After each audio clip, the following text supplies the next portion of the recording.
نہیں ایک بات بتاؤ، عورتیں ان چیزوں میں بڑا خیال کرتی ہیں. اگر بچہ پیدا ہوا اس کے نیچے موسر رکھ، 40 دن تک موسر رکھا رہے گا وہیں. ارے بھائی کیا مسئلہ ہے؟ یہ موسر سے کیا کرنا چاہتی ہو؟ ارے تمہیں نہ پتا مولوی صاحب، بلی نیچے گزر گئی. ہاں ارے ہنسنے کی نہیں، میں صحیح بات بتا رہا ہوں. چارپائی کے نیچے بلی نکل گئی، موسر رکھو. اور 70 سال کی بوڑھی اماں یہ تو بتا اگر بلی گزر گئی تو بچے پہ اثر ہے.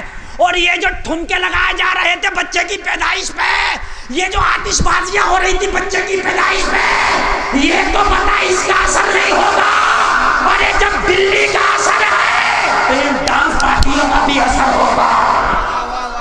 سبحان اللہ سبحان اللہ. نعرہ تکبیر، نعرہ رسالت، مسلک اعلیٰ حضرت علامہ مفتی غلام رضا قادری رامپوری، جشن شادی سرزمین سرسما دراہا. نعرہ تکبیر، نعرہ رسالت. بتاؤ مجھے، جب ان چیزوں کا اثر تم کہہ رہی ہو اور نہیں کرنے دے رہی ہو تو پھر تم کیوں اپنے بچوں کو کرتی ہو ناچنے اور گانے کے لیے؟ اپنے بچوں کو منع کیوں نہیں کرتی؟ تمہارے گھر میں اگر کسی کی پیدائش ہے، لڑکا پیدا ہوا ہے تو اس کی خوشی میں ڈی جے ڈھول گاجے باجے نہیں ہونا چاہیے. اگر لڑکا پیدا ہوا تجھے خوشی منانا ہے تو پورے گاؤں کے غریبوں کی دعوت کر کے انہیں کھانا کھلاؤ. یہ کام کرو، پورے گاؤں کے غریبوں میں جو ہے کپڑے تقسیم کر دو. یہ کام کرو، ہے نا میرے بھائی؟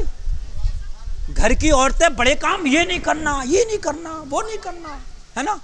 یہ بھی نہیں ہونا، وہ بھی نہیں ہونا، عجیب معاملے، کیا کیا نہیں ہونا. یہ بھی تو منع کر دو کہ یہ ناچ نہیں ہونا، یہ گانے نہیں ہونا، یہ بے پردگیاں نہیں ہونا، یہ سلامیوں میں غنڈہ گردیاں نہیں ہونا، یہ فیتے نہیں کٹنا، یہ سواگت نہیں ہونا، یہ جوتی نہیں چننا، یہ کار کی دروازے نہیں بند ہونا، یہ حق نہیں مانگنا، یہ نہیں کرنا، وہ نہیں کرنا. یہ بھی تو منع کر دو. نبی فرماتے نکاح کو آسان کرو، ہم نے نکاح کو مشکل کر دیا ہے. مشکل کر دیا نکاح کو. وہ دولہا کے ہاتھ دھلوا دیے تو وہ گھیرے پھر رہا، وہ کون ہوا وہ کھانا بنانے والا. ہاں نہیں میں تو نہیں کہوں گا یہ لفظ کہیں برا لگے، لیکن بہرحال وہ جو باورچی ہوتا ہے وہ گھیرے پھر رہا، کھانے نہیں کھانے دے رہا. لاؤ میرے 1151. ارے بھائی کھانا کھانے دے یار. تو بھی دولہے سے لے کر 1151 روپے. یار عجیب معاملے ہیں یار، منع کرو ان سب رسموں کو. اچھا ساری رسمیں ہوں گی، سب کے دیتا رہے گا، اسے بھی 1100 دے گا، اسے بھی دے گا، اس کے بھی دے گا. نکاح ہوگا اگر مولوی صاحب نے مانگ لی تو کہا بھائی حضرات یہ کب سے بڑھ گئے، کب سے چل رہے ہیں اتنے پیسے، یہ تو بتا دو. بڑی اس پہ کھینچا تانی چل رہی ہے، اس پہ بڑی کھینچا تانی چل رہی ہے. سمجھ رہے ہیں آپ؟ ہمارے استاد ہیں ایک علامہ مفتی سلیمان صاحب قبلہ نعیمی، اللہ سلامت رکھے، جامعہ نعیمیہ کے جو ہے شیخ الحدیث ہیں. کہنے لگے، کہہ رہے میں ایک جگہ نکاح پڑھانے گیا تو میں جب سے گیا ایسا ماحول بنایا، بڑا غریب ہے حضرت، بڑی غریب ہے حضرت، بڑا مفلس بچہ ہے حضرت، بس اس کی خواہش ہے کہ حضرت آپ نکاح پڑھا دیں، حضرت بڑا ہی غریب ہے حضرت، بڑا ہی مفلس ہے حضرت، بڑا ہی ندار ہے.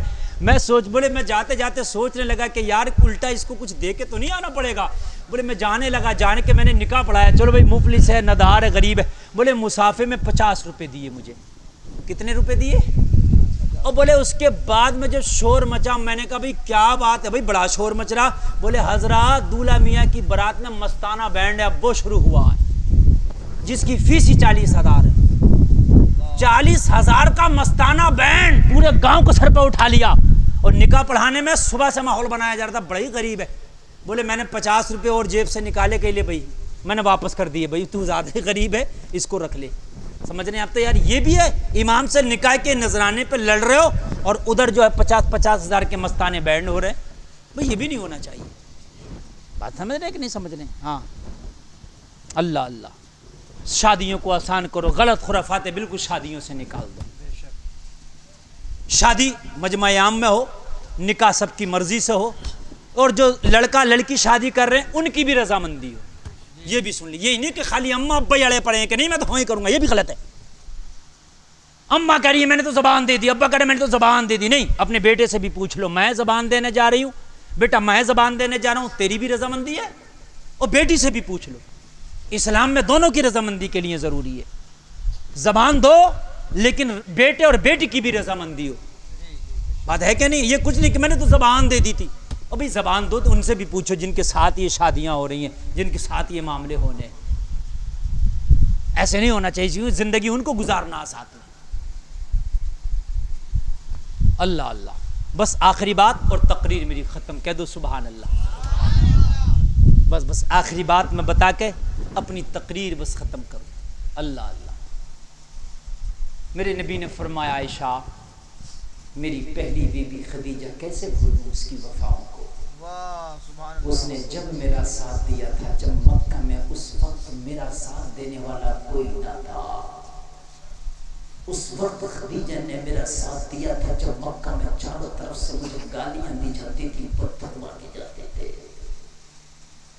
اس وقت خدیجہ میرے کاندھے سے کندھا ملا کے کھڑی تھی کہ جب مکہ کے لوگوں نے میرا شوشل بائی کر دیا تھا. اس وقت خدیجہ میرے ساتھ میں کھڑی تھی جب مکہ کے لوگ میرے خون کے پیاسے تھے. جب مکہ کے لوگ کہتے تھے محمد جہاں ملے پتھر مارو. جب میں گھر میں آتا مکہ کا ماحول بڑا خراب تھا. خدیجہ کہتی میرے شوہر گھبرانے کی ضرورت نہیں، ایک مکہ کے لوگ نہیں، اگر ایسے 1000 لوگ بھی آپ کے مخالف ہو جائے تو اکیلی خدیجہ آپ کے ساتھ دینے کے لیے کافی ہے. میری خدیجہ نے اس وقت میرا ساتھ دیا تھا. میں کیسے خدیجہ کی وفاؤں کو بھولوں، میں کیسے خدیجہ کے ساتھ کو بھولوں. لوگوں اور میں بیویوں سے بھی کہوں گا تمہارے شوہر تمہارے لیے نعمت ہیں. جب تک تمہارے شوہروں کا سایہ تمہارے سر پہ ہے تم ملکہ ہو، رانی ہو. وہ عورت جس کا شوہر انتقال کر گیا، خدا کی قسم اگر کروڑ پتی بھی ہو اس عورت کی کوئی اوقات نہیں. یہ بات میں بڑی گہری کہہ رہا ہوں، کوئی اوقات نہیں. اگر شوہر زندہ ہے سعودی عرب بھی گھومائے کوئی شک کی نگاہ سے نہیں دیکھ سکتا. شوہر کی پاور دیکھیے، شوہر کے ساتھ جائے. اور اگر شوہر زندہ ہے گھر سے باہر بھی قدم نکال دے، چاہے قرآن کا ہدیہ کرانے گئی ہو، لیکن لوگ شک کی نگاہ سے دیکھیں گے. شوہر بڑی مضبوط چیز ہے عورت کے لیے. ان شوہروں کی قدر کرو. پوری دنیا کی دولت ایک طرف اور شوہر کا سایہ ایک طرف. اور میری بہنوں تمہارے شوہر تم ان سے لڑ جاتی ہو، جھگڑ جاتی ہو، نہ لڑا کرو، ان سے نہ جھگڑا کرو. یہ تمہارے لیے وہ انمول دولت ہے، یہ تمہارا وہ لباس ہے. جب تک تمہارے شوہر زندہ ہیں کسی کی طاقت نہیں کہ تمہیں اپنی بے عزت کر سکے. حد یہ ہے کہ تمہارا سگا بھائی، تمہارا سگا باپ بھی تمہیں نیچا نہیں دکھا سکتا، اس لیے کہ تمہارا شوہر تمہارے ساتھ ہے. اگر بھائی بھی الٹا چلتا ہے، باپ بھی الٹا چلتا ہے، تو کہہ دو کہ میرا شوہر میرے لیے کافی ہے، مجھے تیرے در کی بھی ضرورت نہیں ہے. لیکن اگر شوہر نہیں ہوا تو مجھے بتاؤ میری بہنوں تم کدھر جاؤ گی؟ تمہارا کوئی ٹھکانہ نہ ہوگا. ان شوہروں کی قدر کرو، ان شوہروں کی عزت کرو، ان کے ساتھ وفادار رہو. اللہ کی بارگاہ میں دعا ہے کہنے سننے میں کوئی خطا ہوئی ہو میرا مولا معاف فرمائے. اسلام زندہ باد، وما علینا الا البلاغ. السلام علیکم.